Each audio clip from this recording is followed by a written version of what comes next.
we got into it. Our goal after 20 or so minutes, I think, really helped. And then we had the momentum and should have killed it off. Spent a lot of chances. I look back. We had a few chances from Lacazette. Lacazette had that header. Bukayo Saka had that weak shot that he just rolled wide. Lacazette had a few. Lacazette had a few. That I think of the header mainly. I think. Yeah. Even Vardy had a lot of chances to score. You know the one where he miskicked it. He spoke about that after the game. But I think going in 1-0 at half time was good. And then we sort of, I don't know what happened at half time. We sort of came out very flat. Leicester controlled the second half. And Vardy had that chance. He sort of spun and miskicked it. Mustafi, I think it was, made a good tackle. And then Nketiah comes on. And after 2 minutes, he gets sent off. First of all, is that sending off for you? Do you think he should be sent off? Yeah, you can see both sides. Sending off. In the letter of the law, if you look at the law, studs up onto it wasn't a low tackle as well. His studs were quite high up. I forget the Leicester player who it was. Justin James. Justin. I thought he was actually Cole. Quite high. So I think that'd be a red. Tackled him. It looked like a leg breaker. I thought he broke. That's what I was going to say. If his standing foot was, it wasn't flat. His rooted. Justin's foot was bent. Yeah, if his standing foot was rooted to the ground, it would have been a leg. It could have been a leg break. It's because he turned his body, he turned his leg almost as the tackle came in. I think watching it in real time, it looked bad, but I thought it was a yellow. Yeah, it was two different angles. It looked different from two different angles. I was happy that the referee made his own decision. He went to the go look at it. Yeah. Took long though. But I think as soon as I saw VAR, I thought he would get sent off, and I said he's getting sent off here. And then because VAR kept looking at it, the more it went on, usually means that the referee's going to change his decision. But I think it's good he went. How long did it take to check the tackle? 4 minutes, I think it was, between the incident and the red card. 3-4 minutes, I think it was. There was 8 minutes added on at the end of the game. I think that one isn't contentious. I think reflecting on it, it's a red card. But then you've also got to talk about Jamie Vardy, because in my opinion, that's also a red card. If Nketiah is dangerous foul play, so is Jamie Vardy. It should have been checked at least. I don't think it was a red, but the fact it wasn't checked is strange. Why do you think Vardy wasn't sent off? What's your view on that? Why do you think so? I think it was a flailing leg. It wasn't. He's come round and I think he's that momentum of him slipping on the floor. He's brought his leg round, and there's no he doesn't look. If you look at the clip, he doesn't look to check where Mustafi is. I've never fallen over, and my leg has gone round. Because you always break your arm. That's why. No, but the way he's falling, he should have gone forward. I know what you mean. That high and kick someone in the face. The thing is, the reason that a lot of people are saying it was is because it's Vardy, and you know what his character's like. But I don't know. I think it was a red. Is dangerous play, so is Vardy. You know, for me, it's the fact that it's the player's reaction. As soon as he's hit him, he's immediately gone like, oh, and he's gone to check if he's all right. And you know when you see players on the opposite end, when they get fouled, you roll around a bit, high chance of ref to give it, yeah? Nah, he looks at Mustafi. He looks at Mustafi. He looks at him there, doesn't it? And if he looks at him, then... That's a red. Do you know what I mean? Yeah, exactly. But it's still another point we'd like to talk about. Did anyone see Chelsea's first goal? Yeah. Where Gary Cahill that was sad.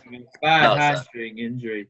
Yeah, but there was debate on Sky Sports where they thought that maybe Chelsea fans or the Chelsea players should have stopped playing. I don't think they should have. No. Willian didn't see Gary Cahill drop. Don't know the severity of the injury. But then you've got Gary Neville saying, "Oh, if I was the Chelsea players, I'd be disgusted." No, because obviously it's not a head injury. You don't have to put it out. The referee didn't blow. Nothing. There wasn't any cause for Chelsea to put it out. Yeah. It's not a head injury. They have the right to carry on. I mean, whether it's a sportsmanship thing and you see a player down, you say, "Oh, knock it out." This looks bad. William didn't even see him.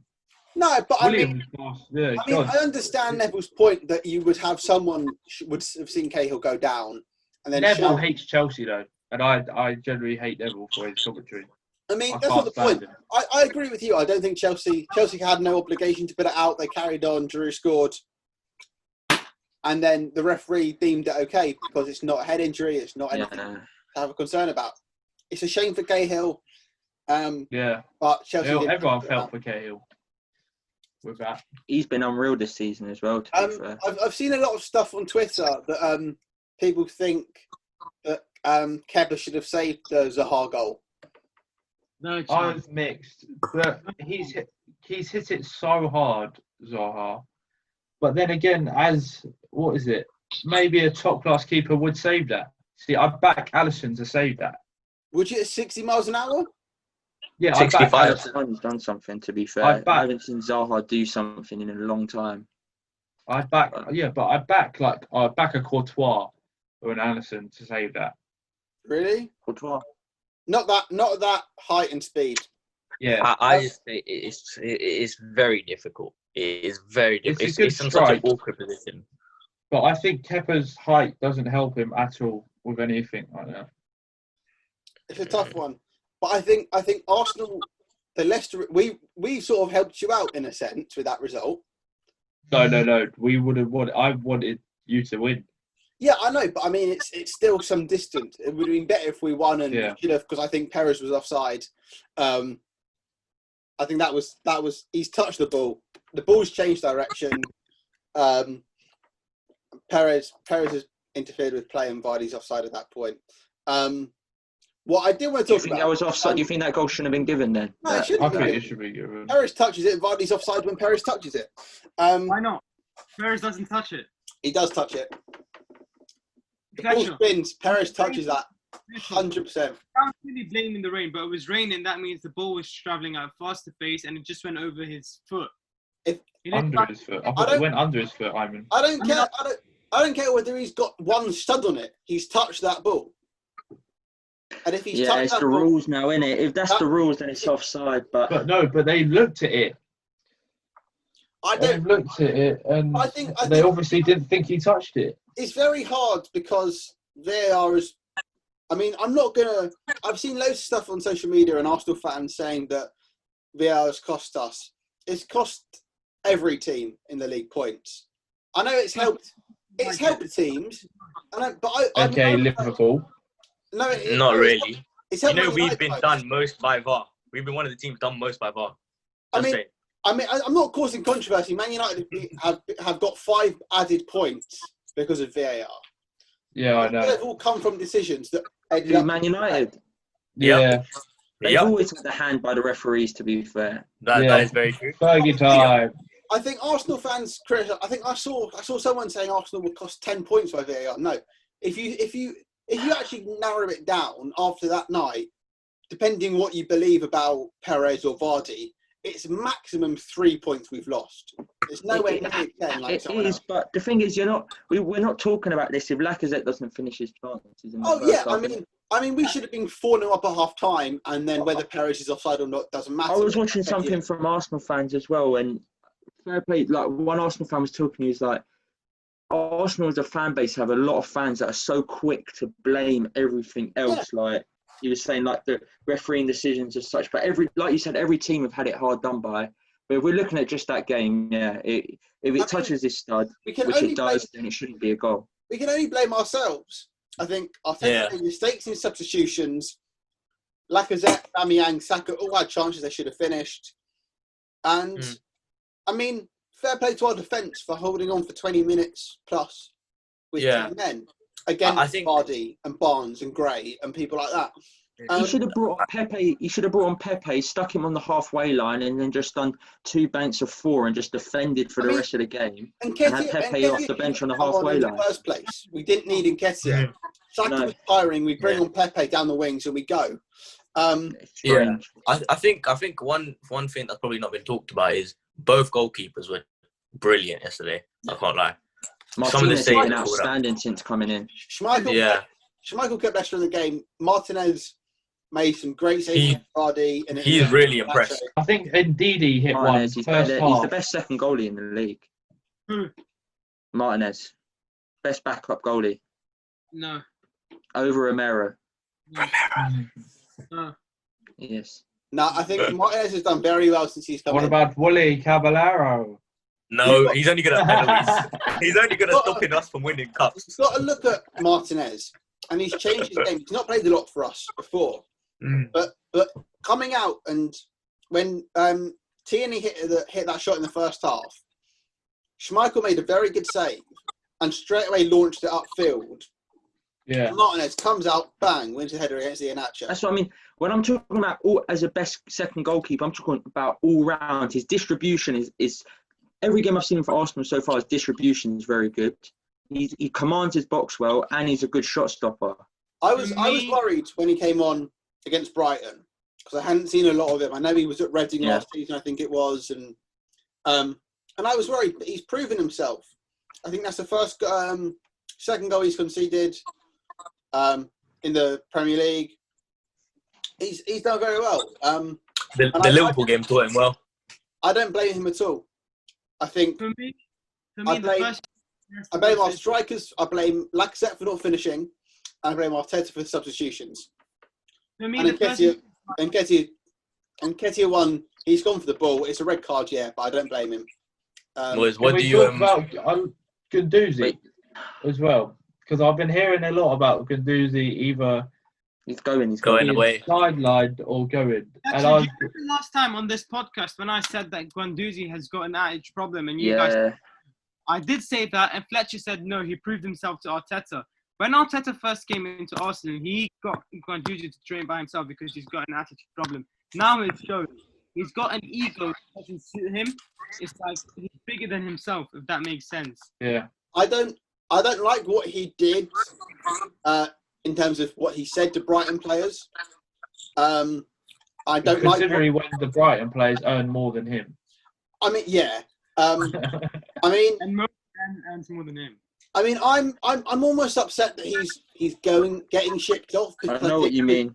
With the right nurturing, and I'm not blaming Arteta but I think with the right nurturing, the right coaching, he could fix that attitude and could be a really good player. I don't know if there's any truth in it, but there's a lot of top teams looking at him with him potentially going, because when he first came to Arsenal and you was watching him, you were thinking, this guy is way better than his age and his attitude. But his attitude, like Ayman said, is poor. Apparently on the changing ground, it's poor as well. Imagine if Mourinho got his hands on him. They'd be having a fight every week. I think. Yeah.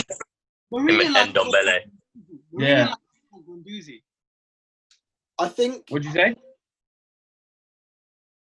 Go on, Ayman. Go on. No, I think Mourinho likes players like Guendouzi, those who will go up to people's faces and fight for him. He's a bit like, Fellaini was like that, but he was a bit humble. I think but he's not really fighting for the team. He was fighting for his own agenda, like taking the piss for himself. Humility. I think we're gonna set in the summer, and I think we're gonna. I find it funny. Nacho, you can't post this online in video because what Zayn is doing now. What? What did I do? Taking the piss out of Mope. No, I just said it. You need to learn humility. It's true. No, but I think we'll regret selling Guendouzi because I think he'll go. No. I find it funny because you lot used to go, Guendouzi is going to be better than Kante, better than Kovacic. Why is it always about Chelsea? Nobody said that. Nobody said that. I never heard anyone say. Nobody has ever said that. Go on Twitter. You'll see it all. Guendouzi, I think will be Wolves. Torreira's better than Kante. I did hear. They were saying stuff like Torreira's going to be the next Kante and stuff. Don't want to hear it. I like CDM. For a CDM, I don't know many players in the Premier League that roll around on the floor as much as Torreira. When he gets a little tackle, he's all over the floor, rolling about. So I think, does that result leave Arsenal in doubt for European qualification? Are we at risk for fifth, no. For fifth, no. For top four, obviously. But for fifth, no. They have to win all their games, though, I think. Yeah. Did have a great result at Wolves. I think if you'd have offered me 4 points against Leicester and Spurs, I probably would have say yes. I probably would have took it. At home to Leicester and away at Spurs. I thought it'd be the other way around. I thought we'd have beaten Leicester at home and drew with Spurs away. But I do think, though, in the last few games, Arteta is starting to get his philosophy across. I think, yeah. I think they're looking a lot better. Like players like Ceballos, he wants to keep him now. Ceballos looks different player in the last couple of games. Yeah. He's really good on the ball. One thing I'd say though is we have seen it before. Like I do admit, yeah, it is. You know, it's good, nice to see that like Arsenal they're playing much better. You know, like considering what's happened. You know, they shouldn't be sitting mid-table. But you've seen it before with like what's his name, Conte, and then even Rodgers when he was at Liverpool. You turn to a 3 at the back, yeah. You get a good few games in, and then it turns back to where it was before because you get found out. So it's like, and I was reading somewhere, some guy said that, and I was thinking it's actually true. Like, I think we'll see what happens into the next season. Hopefully, that's the biggest thing in football. Yeah, I'm not going to say. I'm not saying it's going to happen, but you got to think. 3 years ago, was it when we were 3-0 up against Chelsea at half time? Conte changed it. You went to a back 5 or back 3. We won 10 games in a row. I think 10 or 11 games in a row. Yeah, you won the league.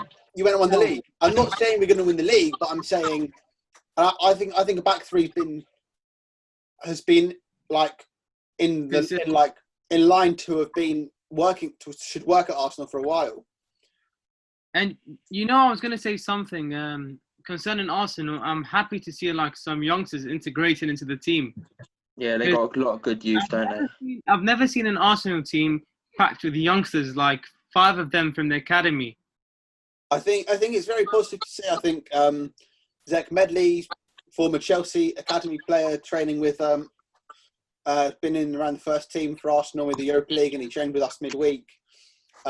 Saka, Willock, Nketiah, Nelson, Neville. It's good to see. It's positive to see. And I think Saka's in a league of his own compared to the rest, though. I think if we can keep hold of them, and I think we have a very good team in 5 years' time. You got Nelson, Martinelli, Nketiah, Saka. What you've got to do is, Fletcher, now you've got that base and support. Now you've got to add to that, or you keep your players like Aubameyang. You need to add. You need to build. Have the back of the board. I think if we go and genuinely go and sign a centre back, a decent attacking midfielder, and Thomas Partey, I think we could get signing a contract though, isn't he? Atletico, I'm pretty sure. I think he wants to move. Ayman, is Partey signing a new contract at Atletico? I thought I saw something about that. Yeah, they offered him a new contract. They're still negotiating, but I think he wants to move. I think we'll get him, but I think we can really challenge for Champions League. What I'm worried about, I think Chelsea will be very dangerous next season. Wait, Fletcher, I don't mean anything. I don't think so. Wait, sorry to interrupt, but you're saying you can compete for the Champions League. Who's going to miss out from Liverpool, Chelsea, United, and City for Arsenal? Maybe even you throw Leicester in there as well now. No, I wouldn't throw them there for next season. I think Leicester and Leicester are going to drop off massively. Yeah, they'll go back to 6th.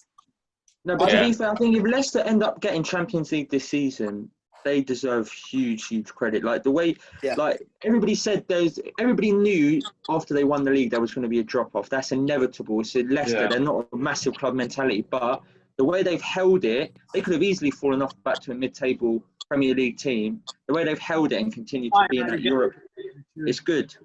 Yeah, it's good, guy. You know what? It's good to accept their players and they're recruited well. Like when Mahrez left, very well with the money, they brought good players in. Like same with Maguire and Chilwell. Like they don't have Soyuncu, people like that. The manager they recruit with Leicester. It's not managers who won the big players. It's the managers that develop build players. Squad. Yeah, develop build.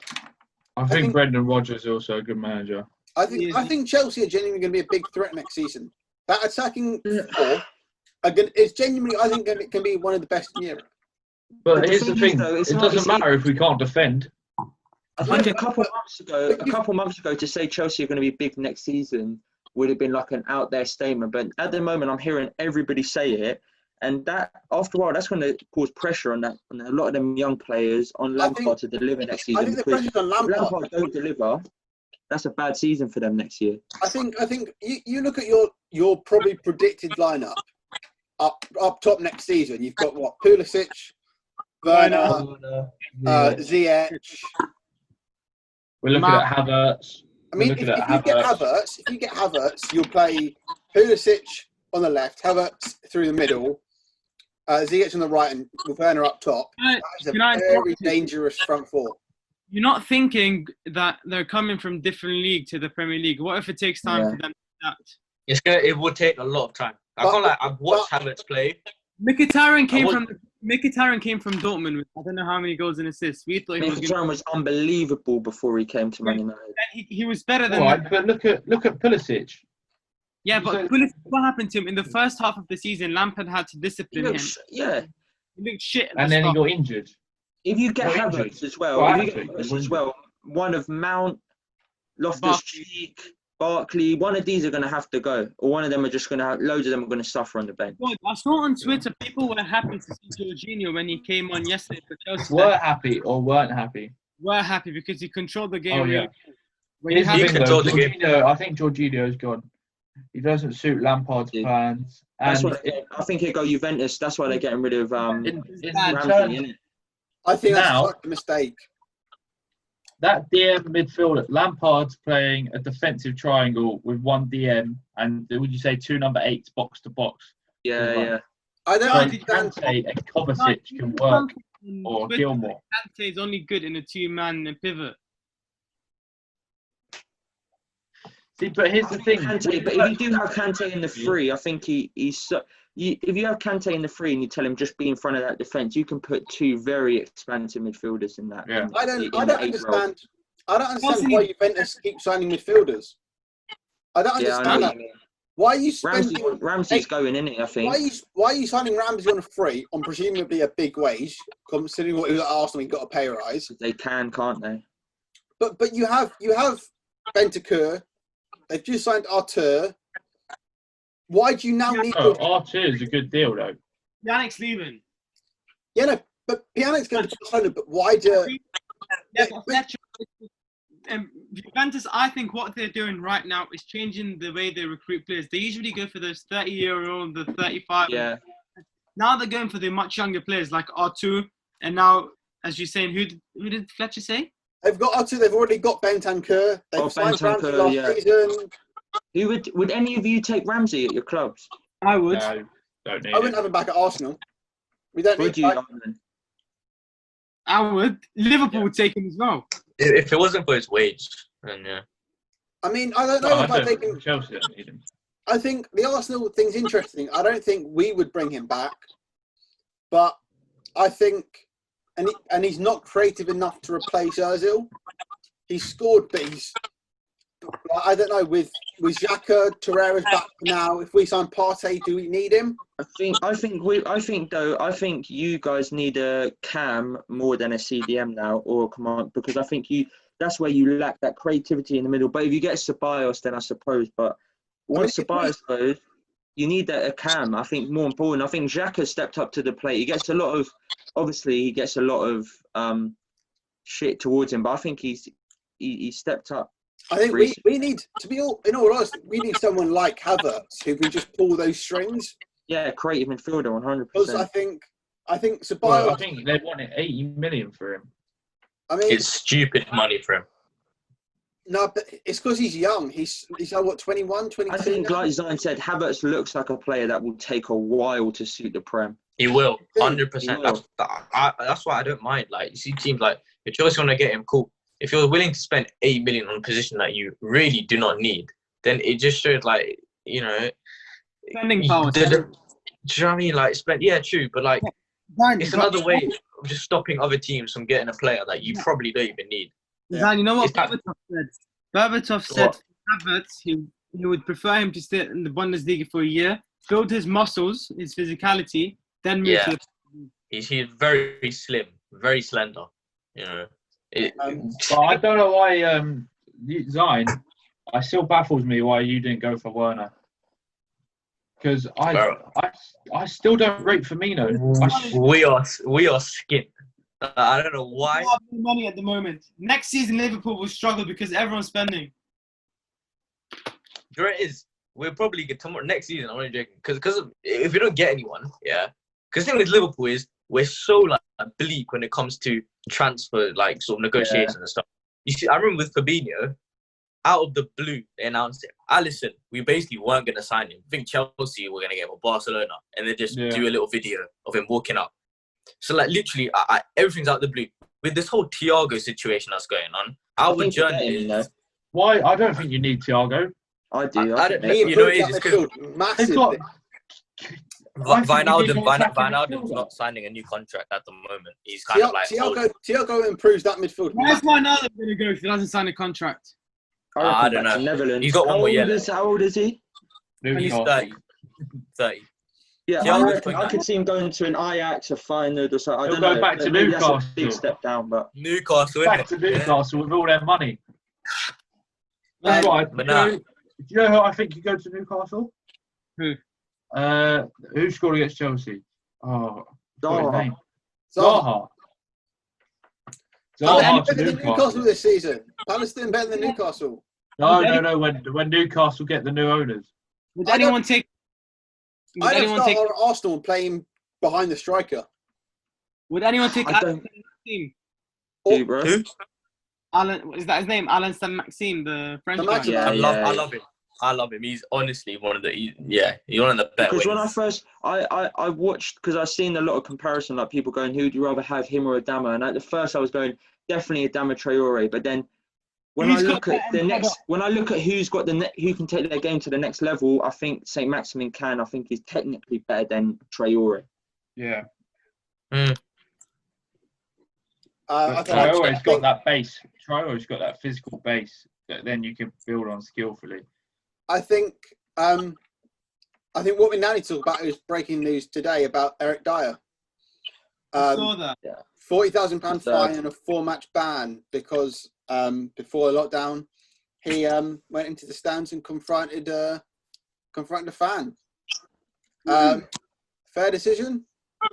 Well, technically, you can't be doing that. So obviously, it's fair. But then, personally, I think you're seeing your family, and if you look at from his point of view, if you see your family and they look in danger, then on a human level, is he in the wrong? I don't think he should have got a 4-match ban. I'm surprised it took so long to punish him, because this happened March, February, maybe. And it was FA Cup, wasn't it? I think. Against Norwich. Yeah, they lost on pens. And but as a foot, you can't leave the field of play and then confront someone. I mean, you may never understand. You see your brother being abused or whatever it was, but I think he should know better. I think 4-match ban. That's the rest of the season for Spurs, isn't it? More or less. Yeah, but now Sanchez can play all the Alderweireld. I mean, I don't know how badly they're going to miss him. I don't think Mourinho doesn't seem to like Alderweireld that much. Yeah. He's going with Dyer and Sanchez at that back. It's weird. Mourinho wanted Toby Alderweireld at Man United. He wanted so many Spurs players at United. Then all of a sudden, he's not getting along with anyone there.